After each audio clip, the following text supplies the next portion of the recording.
सत साहिब सतगुरुदेव की जय। बंदी छोड़ कबीर साहिब जी की जय। बंदी छोड़ गरीबदास जी महाराज जी की जय। स्वामी राम देवानंद जी गुरु महाराज जी की जय हो।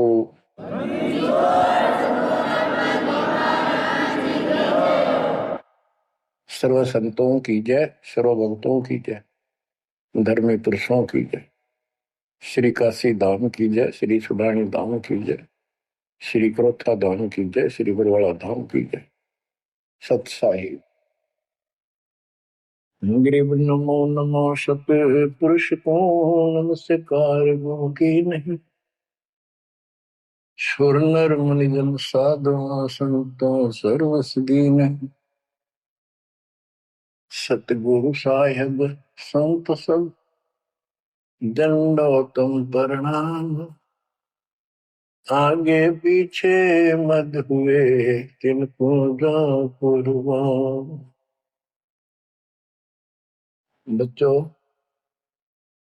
धन्य है आपके माता पिता जिससे जन्म हुआ। धन्य है आपके पिछले जन्मों की भक्ति और संयम। उसी के परिणाम स्वरूप आज आप परमात्मा की शरण में आए हो। लख वर्षूरा जूझ ही लख वर्षा मध्य लख वर्ती जहान में तो सतगुरु से मांगे। भावार्थ है कि आप इतने अच्छे धर्म कर्म वाले व्यक्ति रहे हो, लेकिन मोक्ष नहीं मिला। मोक्ष न मिलने का कारण परमात्मा पे अविश्वास रहा। जिस भी धर्म में जब जाति के अंदर हम जन्मे, हम उन्हीं क्रियाओं को उत्तम मानते रहे। परमात्मा के ज्ञान से प्रेरित होकर कुछ दिन भक्ति जरूर की, लेकिन एक से अनेक अधिक नहीं थे हम, फिर हम रह जाते थे। लेकिन ये परमात्मा हमारे पिता हैं कबीर साहब, हमारे सच्चे साक्षी हैं, हमारे एकमात्र हितैषी हैं इन काल के 21 ब्रह्मांड रूपी नरक में। बच्चों, कबीर साहब कहते हैं झूठे सुख को सुख कहे ये मान रहा मनमोद।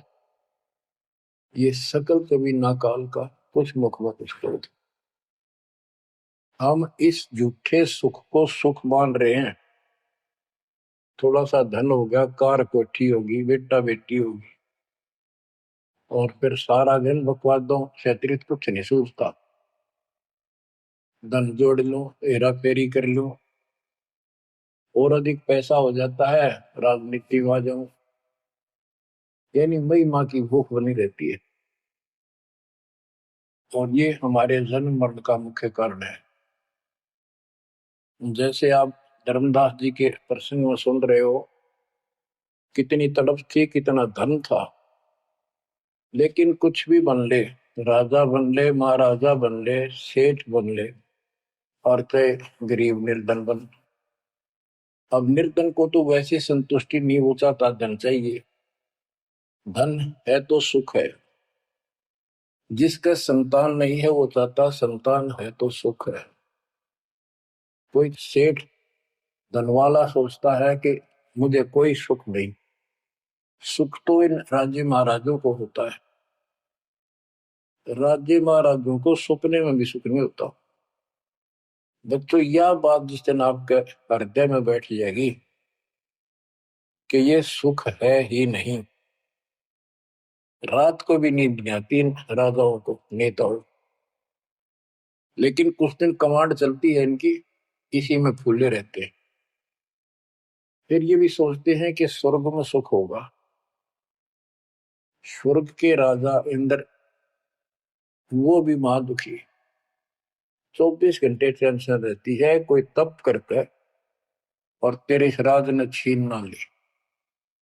स्वर्ग का राजा नीचे यज्ञ करके या तप करके बनता है, और उसमें एक शर्त होती है कि तेरे शासन के दौरान, तेरे शासन काल में यदि कोई पृथ्वी पे ऐसा तप कर लेगा जो खंड ना हो, कुछ समय निर्धारित है, और 100 अश्वमेध यज्ञ निर्बाध कर गया, तो तेरी पदवी को छीन लिया जाएगा, उसको ये पद दिया जाएगा। तो बच्चों, उस राज को बनाए रखने के लिए इंद्र कति हद भी पार कर देता है, अति कर देता है, इज्जत बेइज्जती का सवाल भी नहीं रहता। एक प्रसंग आता है, मार्कंडे गोसाई तपस्या कर रहे थे बंगाल की खाड़ी में। इंद्र को पता चला कि एक साधक मार्कंडे बहुत जबरदस्त तप कर रहा है और कुछ दिनों में उसका तप संपूर्ण होने वाला है और तेरी गद्दी जाएगी। उसने अपने देवता गुप्त रूप में गुप्तचर छोड़े होते हैं। इंद्र ने अपनी पत्नी भेजी उसका धर्म खंड करने के लिए। कति अंत हो जाता है आदमी जब अपनी पत्नी को परपुरुष के पास भेजता है, यहाँ कति गिरावट की अंत आ जाता है। इतना जलील होना पड़ता है इस राज्य को बनाए रखने में, और वो भी हार जाती है। फिर इंद्र जाता है। ये लंबी कथा है, फिर कभी बताएंगे। मार्कंडे ऋषि इंद्र की पदवी को टारगेट करके तप नहीं कर रहा था। ये ऋषि क्या करते रहते हैं, ओम नाम का जाप करते हैं और तप करते हैं। तब तो इन्होंने ब्रह्मा जी से लिया। ब्रह्मा जी कमल के फूल पर बैठे थे। जब वो होश में आए, कमल जल पे होता कमल का फूल, सब जगह जल ही जल था। आकाशवाणी हुई कि तप करो। यह आकाशवाणी उसने भगवान की मानी। 1000 वर्ष तप किया। फिर आकाशवाणी हुई सृष्टि रचो, यानी जीव उत्पत्ति करो। तो कहने का भाव ये है बच्चों, फिर बाद में इनको वेद मिले, ब्रह्मा ने वेद पढ़े। ये सारे ब्राह्मण ब्रह्मा की संतान है। इनका सबका गुरु ब्रह्मा जी है। ब्रह्मा जी ने इनको बताया ओम नाम का जाप वेद में लिखा है। बच्चों, ब्रह्मा जी ने वेदों को पढ़ा। उसमें यजुर्वेद अध्याय 40 मंत्र 15 में ओम नाम है। चारों वेदों में कहीं और दूसरा नाम नहीं, ना दोबारा ओम नाम का जिक्र है। तो इन्होंने ओम नाम तो वेदों से ले लिया और तब आकाशवाणी मान ली भगवान की ब्रह्मा जी ने। तो ऋषियों ने उसी आधार पर साधना की। मार्कंडे भी वही डले डो रहा था। उसको इतना जरूर पता था कि इंद्र का राज एक आने का नहीं, ओम के जाप से ब्रह्मलोक प्राप्ति होती है। तो वो ओम नाम का जाप करता था, उधर से वो तप भी करता था। ओम नाम के जाप से ब्रह्म लोक प्राप्त होता है। गीता अध्याय 8 श्लोक 13 में गीता बोलने वाला प्रभु कहता है, ओम इति एक अक्षरम ब्रह्म व्यवहारं माम अनुस्मरण ये पर्याति पदम देहम स याति परमाम गतिम। मुझ ब्रह्म का केवल एक ओम नाम है, जो इसका अंतिम सांस तक भक्ति करते हुए शरीर छोड़ के जाता है, वो ओम नाम से मिलने वाली परम गति यानी ब्रह्मलोक को प्राप्त होता है। ब्रह्मलोक प्राप्त होता है, ये कहां प्रमाण है? श्री देवी महापुराण। श्री देवी जी दुर्गा जी राजा हिमालय को बताती है। राजा हिमालय कहता है जी मुझे मोक्ष मार्ग बताओ। वो देवी का परम भगत था। देवी ने राजा हिमालय को बताया कि ओम नाम का जाप कर, इससे ब्रह्म की प्राप्ति होगी। दिव्य आकाश रूपी ब्रह्म लोक में रहता है। इति सिद्धम, ओम नाम के जाप से ब्रह्म लोक प्राप्ति है। गीता अध्याय 8 श्लोक 16 में लिखा है कि ब्रह्म लोक में गए साधक भी पुनरावृत्ति के अंदर है, दोबारा जन्म मृत्यु में आते हैं। अब जो साधना कर रहा है उसको कति उत्तम मान के कर रहा है, ना तो करे को नहीं, इच्छा ही नहीं बना उसकी। बताओ, इनको ये नहीं बता तुम कर के रहे हो, इसका प्रतिफल क्या हो। एक कथा सुनाऊं, छोटा सा चुटकुला, सच्चाई है, चुटकुला नहीं, उदाहरण। दास के पास एक बहन अपनी दूसरी बहन को लेके आई। उसका पति शराब पिया करता और रोज पीटे, झगड़ा रखे। तो जो लेके आई थी उसका पति भी इतना नालायक था, परमात्मा ने दया करी, वो सुधर गया और तगड़ी भक्ति करने लग गया, खूब सुधर गया। चर्चा होगी गांव में। तो वो बहन बोली जी मैं तो अपनी बहन को देख कर आई हूँ, इसके तो सारे सुख हो गए। मैं बेटी आपके भी होंगे, आपको ये हमारी मर्यादा का पालन करना पड़ेगा। वह बोली जी मैं ये व्रत ना छोड़ दूं, 16 शुक्रवार के व्रत करती हूँ। 16 शुक्रवार के व्रत करने हैं, वो तो 5-6 हुए हैं मेरे। मैं बोला हमारा नाम लेना बेटी वो सब त्यागने पड़ेंगे। ये व्रत रखती किस उद्देश्य से है, क्या लाभ होगा आपको फिर। तो वो बहन बोली जी बताई थी किसी ने, अब तेरा पति शराब छोड़ देगा। मैं बोला पहले 16 शुक्रवार व्रत के प्रतिफल बताऊं के उसे, इसका लाभ क्या है। ये आन उपासना ये डले ढोने वाले क्या बताते हैं कि एक बहन का पति परदेश में गया था और वो 2-3-4 साल तक आया नहीं। उसने किसी ज्योतिषियों से दिखाया, पत्रे हाथ दिखाए, किसी ने बता दिया कि तेरा पति तुझे भूल चुका है, तेरी याद नहीं रही। माता संतोषी के व्रत रख 16, तेरा पति वापस आ जाएगा। उसने व्रत रखने शुरू किए, शुक्रवार के 16वें दिन, 16वें व्रत वाले दिन वापस आ गया। ये है इसका फल। और मैं बोला तेरा पति रोज आवे रोज कूटे, गड्ढेगी तू इस बता के फूकेगी बर्तन, बुद्धि कान रखेगी तुम्हारी। तंती रखना नहीं चाहिए, 2-4 दिन ना हो तो बढ़िया, पिटाई देना हुआ। कहने का भाव यह बच्चों, इन गुरुआ गांव बिगाड़े संतो गुरुआ गांव बिगाड़े, ऐसे कर्म जीव का लागिए ईव जड़े नहीं जाड़े। तो मार्कंडे ऋषि इंद्र से कहता है, इंद्र तू इंद्र की पदवी छोड़ दे, अगले जन्म में गधा बनेगा। इंद्र कहता जी फेर की फेर देखी जाएगी, तो मौज करने दो। बता हमारी बुद्धि यहाँ तक सेट हो चुकी है, फेर के देखी जाएगी गधा बने, पाछा तो कुमार देखेगा, कड़मे मारेगा लठ, 2.5 मिनट का धरेगा समान कमर पे। मार्कंडे ऋषि उसको कहता तू मेरे वाली साधना कर ले, तुझे ब्रह्म लोक पहुंचा दूंगा। बच्चों वो कहते हैं ना, बेड की लात गुडने तले तले, ये कहीं जा लो, इनका ये इतना ज्ञान है, इतनी इनकी अंतिम भक्ति है। अब प्रसंग चल रहा है धर्मदास जी का। ये जड़े धर्मदास जी ने खूब डो लिए थे, और जब आंख खुली, ओए होए होए, अब परमात्मा उनको छोड़कर चले गए।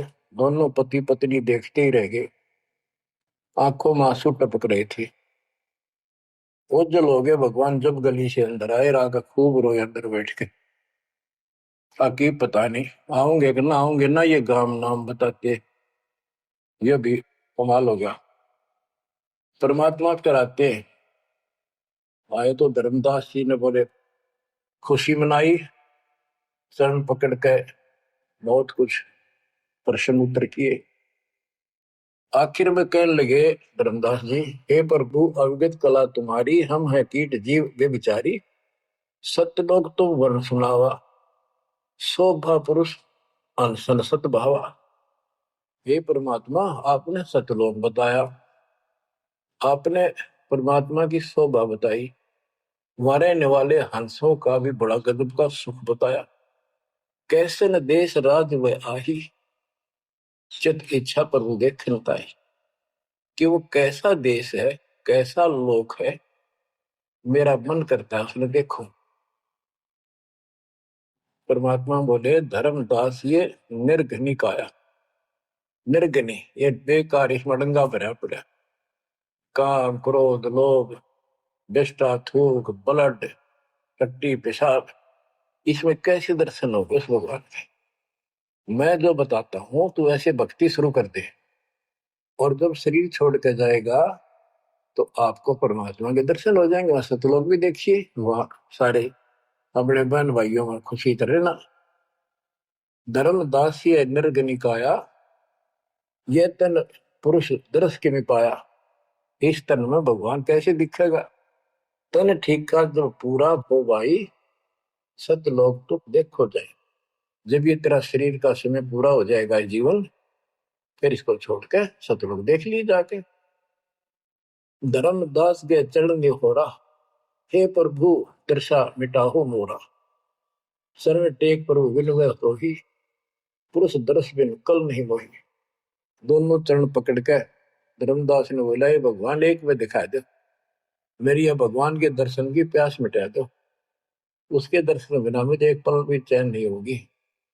परमात्मा बोले, भाई मैं ही हूं प्रभु, सारी सृष्टि का मालिक मैं हूं, मैं आपका गुरु हूं। दीक्षा दी धर्मदास जी को फिर, मैं आपका गुरु हूं, मैं आपका भगवान हूं, मैं सत्पुरुष हूं और मेरा ही नाम कबीर है। लेकिन उसके आवाज समझ में नहीं आई और बार बार यही कहने लगा, भगवान के दर्शन करा दे, भगवान के दर्शन करा दो, जब मेरी आत्मा मानेगी। बच्चों विचार करो, पहले हम किसी की भी भक्ति शुरू कर दी, राम की, कृष्ण की, शंकर भगवान की, विष्णु भगवान की, किसी की भी, और सब स्वर्ग बताया करते। कदे इस मन भाई का अगला स्वर्ग दिखाओ, हमने जब मानूंगा। पर जब ठीक ठिकाना आता है, ये मन अड़ियल घोड़े की तरह अड़का खड़ा हो जाता है। तीसरे केवल बकवाद करवानी, अच्छे राह पर लगते समय सौ बाधा पैदा करता है। ये मन अड़ रहा था। गुप्त भय प्रभु अविगत ताता, धर्मदास मुखावन बाता। जब इतनी जिद करी, परमात्मा अंतर ध्यान हो गया और धर्मदास मुंह खोले रह गया, ना हाँ करे ना बोले, या के बनी क्या कहने लगा, मैं मतिहीन कुमती मोह लागा, मोहि सम कौन है जग में बागा, मैं मूर्ख प्रतीत न कीना, अस साहिब के मैं नहीं चीने। अब कौन विधि दर्शन पाऊं, दर्शन बिना मैं प्राण गवाऊं। चरणों दक बिन करुण अग्रासा, तदों शरीर कह धर्मदासा। अब क्या कहता है, मैं बड़ा निकम्मा, मैं दुष्ट आत्मा, मतिहीन, कितना मुंह ला लिया भगवान ने मेरे को, और देख मैं कितनी जिद कर गया, मेरे जैसा निर्भाग धरती पर नहीं। मैं मूर्ख, मैंने भगवान पर विश्वास नहीं किया। फिर वो बुरी तरह, इस मन की यह गंदी आदत है। अब कौन विधि दर्शन पाऊं, दर्शन बिना मैं प्राण गवाऊं। चरणों तक बिन करो न ग्रासा, जब लगूं के चरण धोकर नहीं पी लूंगा मैं, अन्न नहीं खाऊं। तजो शरीर कह धर्मदास, नहीं तो मरूंगा। दिवस सात लग अन्न न खावा, भजन अखंड नाम लो लाओ। जो नाम दिया था उसमें डट कर भक्ति करता रहा, ना कुछ खाया ना पिया। सातवें दिन पर वो प्रगट दिखाए, धर्मदास पद गए उपलाए। सातवें दिन परमात्मा आए, धर्मदास ने पैर तरफते हुए बड़े बड़े ने पैर पकड़ लिए। दृढ़ श्वासा निपट अधीरा, पड़े चरणन में अक्षीण शरीरा। शरीर बहुत कमजोर हो गया था, धरती में पड़े पड़े न सरक के मालिक के चरण पकड़ लिए। कर गए साहिब तही उठावा, शीश हाथ दे अंक मिला। परमात्मा ने उसके अपने हाथ का सहारा देकर उसको खड़ा किया और फिर अपने सीने से लगाया। धर्मदास चरणोदक लीना, चरण पखार आचमन कीना। धर्मदास ने फिर उठ के जल लाया, परमात्मा के चरण धोकर पिए।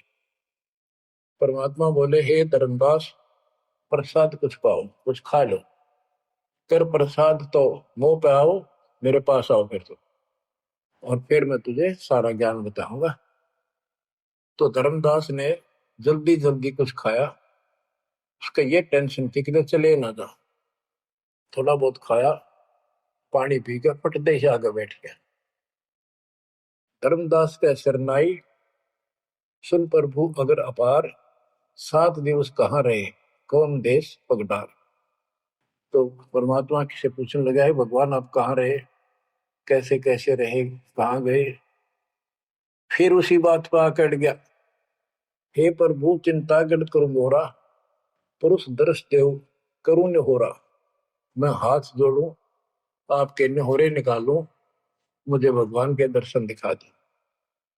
परमात्मा कहते, धर्मदास ये हट का कर हो, मानो शब्द शीश पर धर हो। मैं तो कहूँ वो मान ले तू, हमरे गहे पुरुष पे जय है, बिना गहे वह न पे। अब मेरे नाम को तो ठीक से जब मैं मिल गया, गुरु के बिना उस भगवान की प्राप्ति नहीं हो सकती।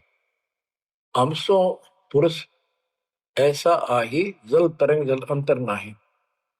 कि भगवान में मेरे में इतना अंतर समझ ले, इतना भी अंतर नहीं है। जैसे समुद्र से लहरें उठती है, लहर और जल अलग नहीं होता।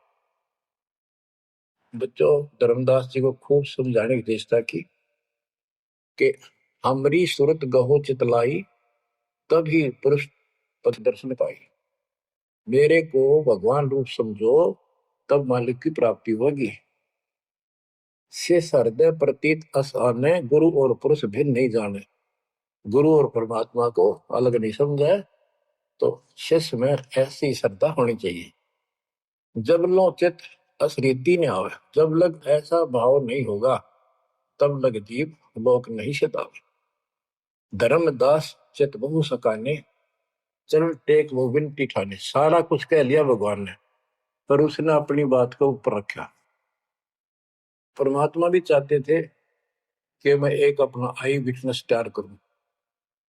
हे प्रभु, सत कहो तो पाही, तुम ते कुछ तुस्ताई नहीं। मोरे तुम पुरुष हो स्वामी, यम ते छुड़ाओ अंतर्यामी।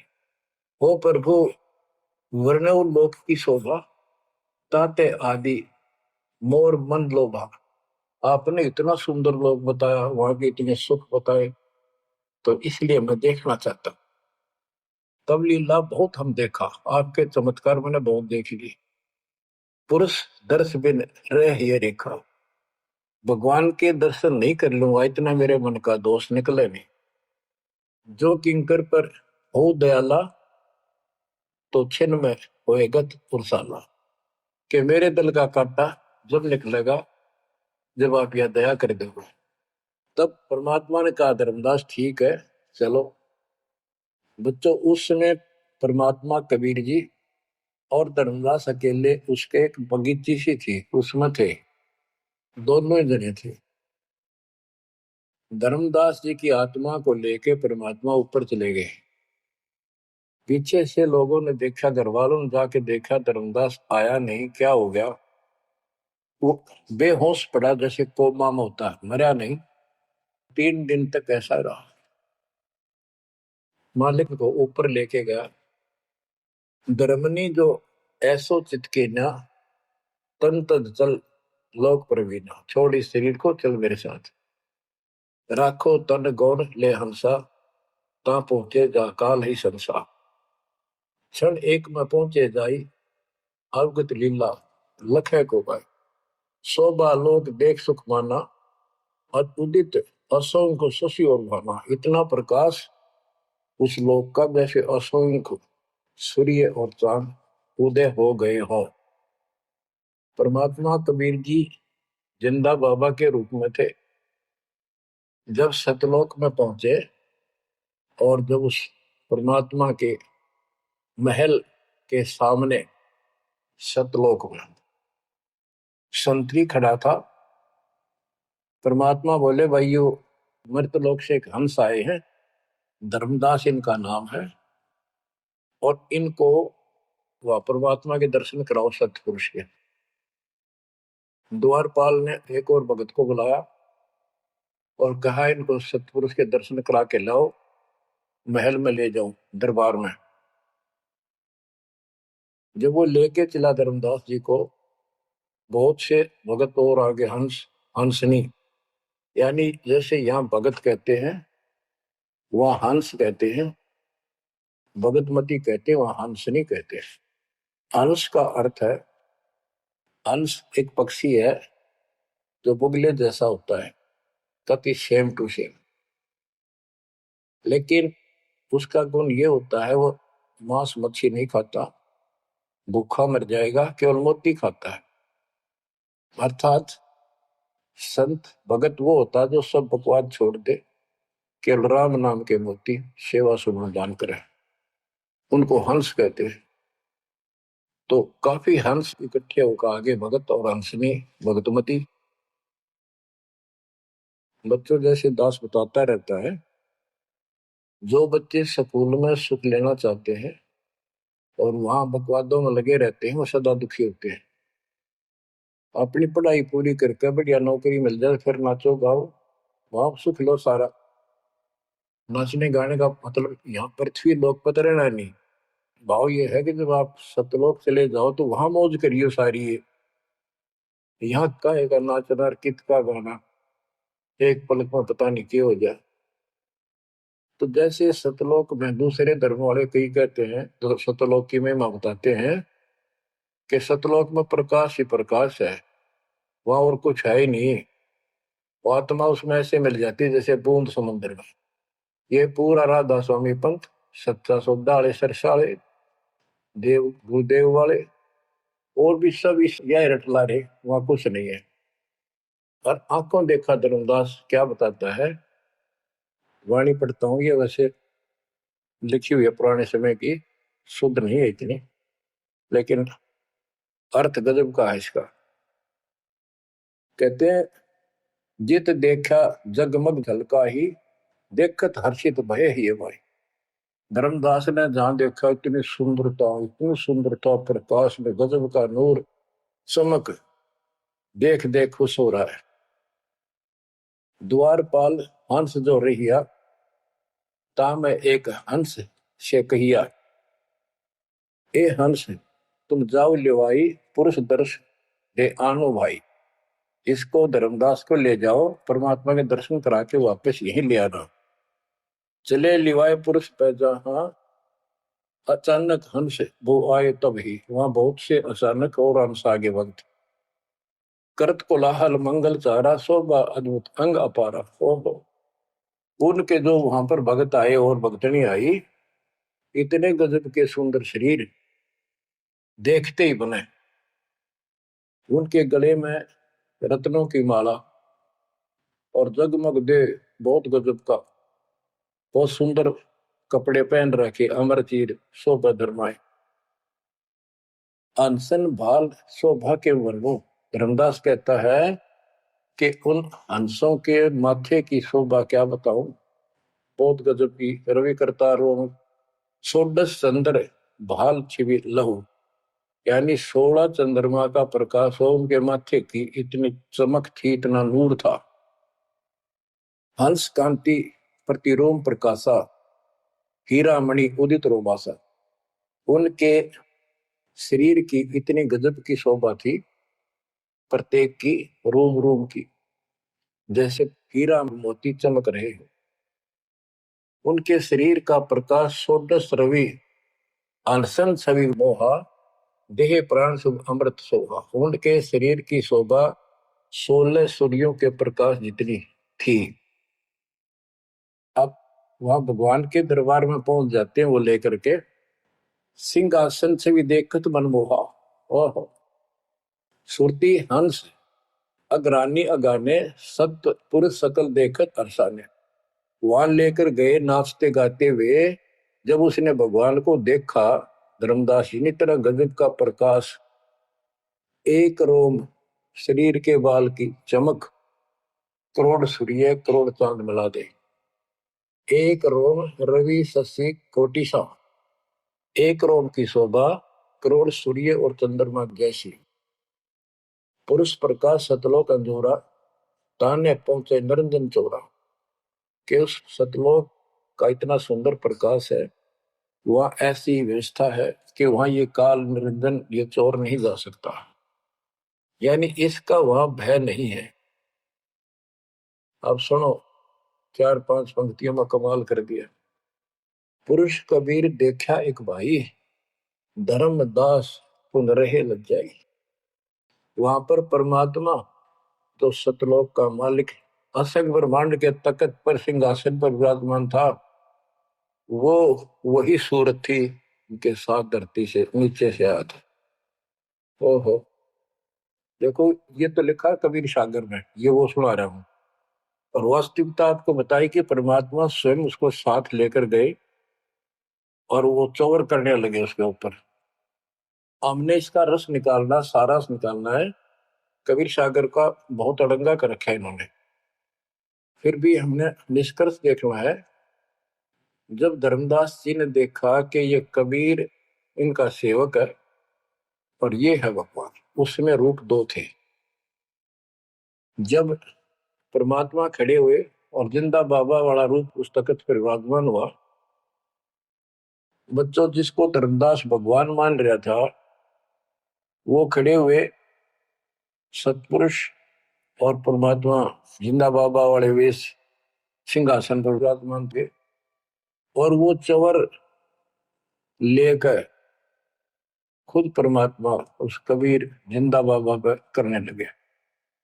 धर्मदास का आश्चर्य का ठिकाना नहीं कि अभी भगवान यो है कि ये है। इतने में वो जिंदा बाबा में समा गए जिसको वो सतपुरुष दिखाई दे रहे थे, और वो शोभा जो कि तू जिंदा बाबा वाले शरीर की होगी। अब कहते पुरुष कबीर देखा एक भाई, धर्मदास बहुत ही लज्जाई। वहां मुझे प्रतीत नहीं आई, हे परमात्मा कैसी कुमुख हिम्मत छाई। धर्मदास कहता हुआ मुझे विश्वास नहीं हुआ, ये महाराज कह रहे थे भगवान मैं परमात्मा हूँ, मैं सारी सृष्टि का रचने वाला हूँ, मेरा नाम कबीर है, असंग ब्रह्मांड का स्वामी हूँ। अब धर्मदास जी कहते हैं भगवान कबीर पुरुष एक यहाँ छिपाए, सत्य पुरुष जगदास का है। धाये चरण गौ अति सकुचाई, हे प्रभु हम परिचय तब पाई। हे परमात्मा अब आपको मैंने पहचान लिया, ये शोभा कस वहां छिपाओ और कस नहीं जग में प्रकट दिखावा। आपने ये शोभा वहां क्यों छुपा रखी है, वहां क्यों नहीं दिखाते इस लीला को, ये अपनी असलियत को, आपके वास्तविक शरीर की शोभा को। परमात्मा बोले धर्मनी जो वही छवि जग जाऊं तो ही विकल निरंजन राव।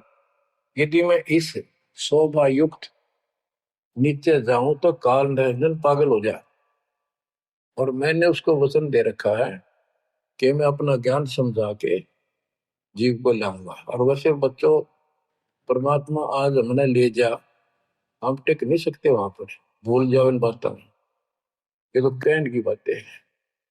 उदाहरण देता हूँ, कबीर साहब कहते हैं हम मोहम्मद को वहां ले गए, इच्छा रूपी सतलोक गिरे हो, उल्ट मोहम्मद महल उठाया, दूध धीरे थे कलमा था। यानी हम हजरत मोहम्मद जी को ऊपर लेके गए थे कि ये समझ गया तो इन सब ने जो इसने लाखों त्याग कर रखे सबको बता देगा। लेकिन नीचे प्रभुता घनी होगी थी, संगत उबत खूब होगी थी इसकी, और उसके ऊपर प्रभुता पाके भूल गया भगवान को, नहीं इच्छा हुई तो वापस छोड़ दी। उस दिन पाछे आप भी मर गया और वहां प्रभुता भी रहेगी। काल का इतना अजब गजब जाल है बच्चों। तो धर्मदास जी से बोले कि आप नीचे जाओ।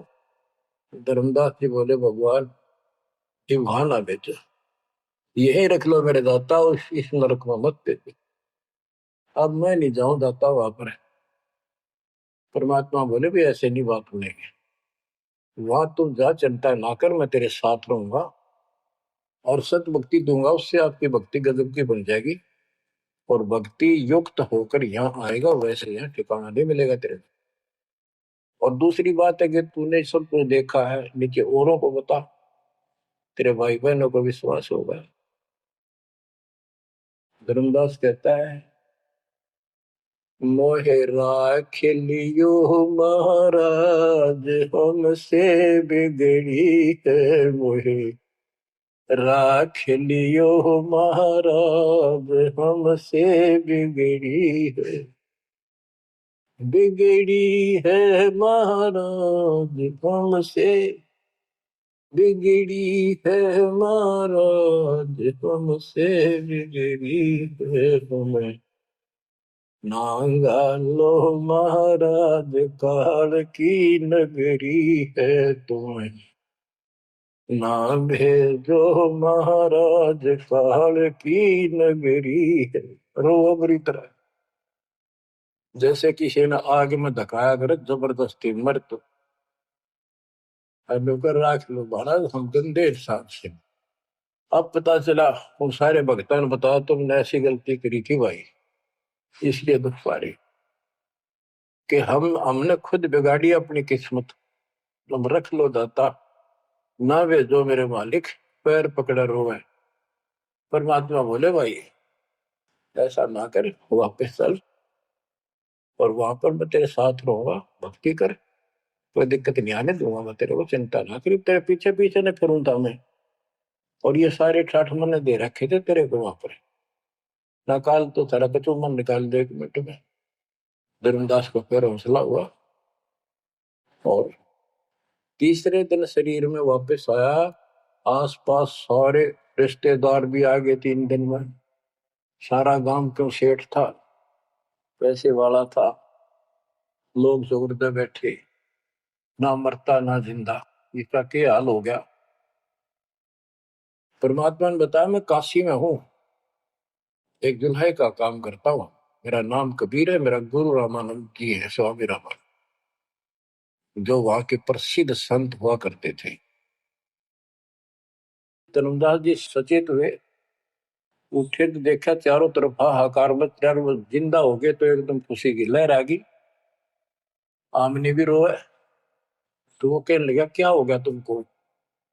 तो बोले आप तो मर गए थे, ना मरो थे ना जियो थे, अचेत पड़े थे, बेहोश थे, हमको टेंशन हो गई थी कि मरेंगे। तब उसको विश्वास आ, नहीं तो स्वप्न मानना वो, ये मन इतना दुष्ट है, इतना उल्टा चल रहा है, जब ठीक ठिकाने की तरफ चलता है जीव, परमात्मा कसर नहीं छोड़ते, ये उसका बाप है।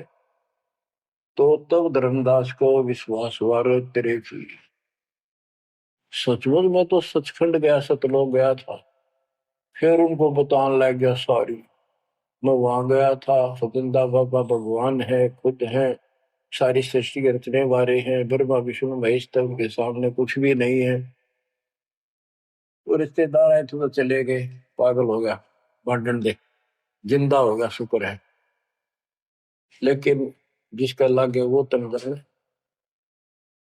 धर्मदास काशी पहुंचे और देखे दुल्हे के रूप में बैठे वो इस सूरत क्यों की तू, चरणों में पड़ गए।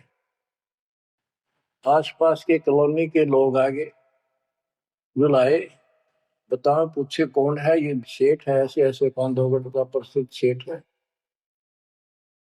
और सब नौके देख किसी पागल हो रहे लोग, इस नीरू के पुत्र को भगवान मानते हैं, इनकी अकल पर पत्थर पड़ी। यानी जुलाहे भी ये बात बोल रहे हैं, जो देखा वो यही कहा।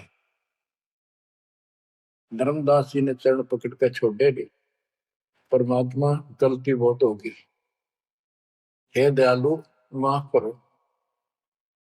जब परमेश्वर ने उसको कहा बच्चा तेरा दोष नहीं, इस काल ने सबकी बुद्धि फेर रखी, और जो भी ये सारा संसार आपको दिखाई देता है ये कुछ भी नहीं है। 1 सेकंड में मृत्यु हो जाती है इंसान की, और फिर कुत्ते गधे बनाकर छोड़ देता है। इसने तो सच्ची भक्ति करने नहीं देनी, या सच्ची भक्ति या जैसी भी आस्था मैं ही जीवों की बनाए रखे हुए हूँ। उस टाइम तो धर्मदास जी सारी मान्यता वो बात ही नहीं रही। अब परमात्मा बोले धर्मदास आप अपने घर जाओ, और बच्चा मैं वही आऊंगा तुम्हारे पास। धर्मदास बोला जी आइयो, मेरा बेटे ने भी समझाइयो, और आमनी ने भी सतनाम दिया, बेटा भाई मैं आऊंगा पक्का। धर्मदास से ले गए परमात्मा वहां, आमनी को नाम दिया। और धर्मदास जी बोले जी मेरा एक पुत्र है नारायण दास, उसको भी समझाओ। धर्मदास जी ने नारायण दास बुलाया कि आजा भाई, गुरु जी आए हैं, भगवान आ रहे हैं। बैठ गया, परमात्मा ने जो ज्ञान सुनाया उठ के चल पड़ा। फिर बुलाए तभी नहीं आया, अगली बार भगवान ने खूब कह लिया बुला लिया भाई तेरे बेटे ने नाम दे दूंगा। धर्मदास गया, बेटा आजा, नारायण दास कल्याण हो जाएगा, काल के जाल में फंस गई। वो कहता पिताजी आपकी मति मारेगी, इस जो लाए ना आपको बुद्धि भ्रष्ट कर दिया, देवताओं को छोटा बताता है ये देवताओं की निंदा करता है, मैं ना इसके दर्शन भी करूं। धर्मदास ने खूब कह लिया पर लड़का मानना नहीं। धर्मदास जी रोने लग गया महाराज के चरणों में। दाता एक का पुत्र मेरा हरियो काल के मुंह में जागा, दया करो दाता, इसको शरण में ले लो दाता। हे भगवान, मैं बहुत दुखी हूं। परमात्मा बोले बेटा मैं समझाऊं तू समझावे और इसकी माँ समझावे, कि तुम्हारे से ज्यादा इसका हमदर्द कौन हो सकता है। जब ये आपकी नहीं मानता तो भाई इसको छोड़ दो। ये महाराज ने के छेड़ा जाता है, ये महाराज समझाओ इसने। परमात्मा बोले भाई यू काल का दूत भेज रखा तेरे घर पे, कति चौगर ते तो बांध रखा तू, क्या बात मान ले मेरी। अब काल का दूत का धर्मदास का दुख हुआ इस बात का। आए इकलौते पुत्र ने गुरु जी काल का दूत क्यों बतावे हैं। परमात्मा बोले कि तेरा बेटा कहां पर है, उसको एक बार ले आया यहाँ पर। धर्मदास बोले बेटा चल, तो कुछ ना सुनिए, बैठ जाओ बस। वो आ गया। परमात्मा ने उसकी तरफ ऐसे आशीर्वाद वाला हाथ किया और धर्मदास से बोला देख ये है तेरे बेटे की बॉडी के अंदर, इस शरीर के अंदर यू काल बैठा। उसका शकल देखी उसने छोरे के अंदर से, वो वास्तविकता थी उसको काल के दूत की। ओछा माता, लंबे दूत, विकराल शरीर। परमात्मा बोले यू बैठा इसके अंदर, यू काल का दूत है, ये कभी भी नाम नहीं लेगा ना तेरे साथ चलेगा। जब धर्मदास बोला नारायण दास है, जा बेटा जा, जा कर ले काम, कर ले काम। चरणों में पड़ गया, भगवान मेरा तो बीज नष्ट हो गया, हे भगवान मेरा तो वंश ऊपर चलेगा, बताइए काल पैदा हो गया मेरे तो। परमात्मा बोले वंश ने के चाटेगा, तू पीछा छुटवा ले यहाँ से बेटा, क्या करेगा इस वंश का। ये तो काल खाई खुराक का पहन पोशाक का यम का बकरा पड़ता है, लेकिन हमारा तो रंग चढ़ रहा है। लोग के कहेंगे, फलाना के कहेगा, संतान ना हुई तो संपत्ति का कैसे होगा। कई बीमारी बांट रखी है, कई रोग ला रखे काल। परमात्मा बोले ठीक है, तेरे को मैं अपना बच्चा अपना हंस भेजूंगा, और आज से 1 साल के बाद तेरे घर में पुत्र उत्पन्न होगा, उसका नाम चूड़ामणि रखना। उस समय बताते हैं धर्मदास की उम्र 80 साल की हो चुकी थी और आमनी देव भी वरदौलिये थे। ये धर्मदास के आप विश्वास हो, ये मालिक हे परमात्मा इस उम्र में कैसे बच्चे होंगे हमारे, हम तो कति व्यर्थ हो चुके हैं। तब दाता ने कहा देख उधर देख, तेरे आंगन में एक छोटा सा बच्चा ऊपर से आया, आंगन में हाथ पैर मारे नो, एक पत्ते के ऊपर लेट गया आके, साथा आया पत्ता से, ये तेरे घर में 1 साल के बाद आएगा। इतने बहुत ध्यान हो गया, कुछ विश्वास कुछ अविश्वास, परमात्मा की दया हुई। आमनी को गर्भ रहा, 9वें महीने 10वें बच्चा हो गया, नाम चूड़ामणि रखा। पर तू कुल की चिंता करता था, तेरा 42 पीढ़ी तक तेरा वंश चलेगा, चिंता ना कर। जब उसका दिल डटा, बच्चों गजब की बात है, तो मैं धीरे धीरे इसको पूरी सुन ले हुए कथा को, आपके बहुत से अंधेरे हट जाएंगे। अब परमात्मा ने चूड़ामणि शाना हुआ, उसको दीक्षा दी, उसी को धर्मदास जी को भी गुरु पद दे दिया था। पर बोला तो किसी ने मंत्र ला दिया, सारा सार नाम तक दे दिया उसको, और कसम खवा दी कि ये नाम किसी को नहीं बताएगा। जब धर्मदास डिगमग देखे तो उसके लड़के को गुरु पद दे दिया चूड़ामणि। केवल 5 नाम, ये 7 में से 5 बीच बीच के दिए, और बेटा इसी को तू आगे देता रहना, तेरे गुरु पद दे दिया। परमात्मा की कोशिश थी ये मंत्र करते रहेंगे, इनको मनुष्य जीवन मिलते रहेंगे, भगवान की आस्था इनमें बनी रहेगी, कुछ लाभ होते रहेंगे, और इस बिजली पीढ़ी तक जाना था उनको। लेकिन धर्मदास को बता दिया था कि काल मेरे नाम से 12 पंथ चलाएगा, जो सारे गलत साधना करवाएगा, और तेरे वंशज तेरे परिवार वाले 6ठी पीढ़ी में जाके ये असली नाम भी छोड़ देंगे। एक टकसारी पंथ होगा, उसकी साधना शुरू कर देंगे, जो एक आने की नहीं होगी। जो इब सारे धर्मदास वाले दामा खेड़ा वाली गद्दी में वो टकसारी वाले की साधना चल रही है। वो 5 नाम भी गए। फिर धर्मदास रोने लग गया, हे मालिक इनका उद्धार कैसे होगा। और माता बोले मैंने कुल दिया तेरा 42 वंश तेरे, उद्धार उसका होगा जो मैं भेजूंगा एक संत भगत अपना दास, उससे तेरे पीढ़ी वाले नाम लेंगे या सारा संसार लेगा, सबकी मुक्ति हो जाएगी। बच्चों, परमात्मा की असीम रजा है, आप ये सत्यनारायण कथा सुन रहे हो और सुनते रहो। मुश्किल से ये अमर कथा मिली है सुनने को। मालिक आपको मोक्ष दे, सदा सुखी रखे। सत साई।